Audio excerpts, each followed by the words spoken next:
நம்மிடத்திலே அனுப்பப்பட்ட இந்த வார்த்தையை நாம் மகிமைப்படுத்த வேண்டும்.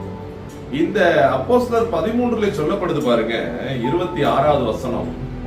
சகோதரரே, ஆபிரகாமின் சந்ததியில் பிறந்தவர்களே, தேவனுக்கு பயந்து நடக்கிறவர்களே, இந்த ரட்சிப்பின் வசனம் உங்களுக்கு அனுப்பப்பட்டிருக்கிறது. Praise the Lord. Hallelujah.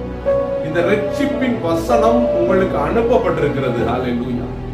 அப்ப அனுப்பப்பட்டிருக்கிற அப்படின்னா அதை நாம் ரிசீவ் பண்ணணும். ஹalleluya. எப்படி ரிசீவ் பண்றோம்? ஹalleluya. இன்னைக்கு வசனம் நம்ம இடத்துல அனுப்பப்பட்டிருக்கு. அந்த அனுப்பப்பட்ட வசனத்தை நம்ம ரிசீவ் பண்ணி அதை மகிமைப்படுத்த வேண்டும். வசனம் சொல்லுகிறது பாருங்க, இந்த 13வது அப்போஸ்தலர் 13:48 அவர்கள் கர்த்தருடைய வசனத்தை மகிமைப்படுத்தினார்கள். ஹalleluya. அப்ப அன்பானவர்களே, இன்றைக்கு தேவ ஆவியானவர் நம்மோடு ஒவ்வொரு நாளும் வசனத்தின் வழியாய் பேசுகிறார். அந்த வசனத்தின் வழியாய் பேசுகிறது தான் உங்களுக்கு அனுப்புகிறது.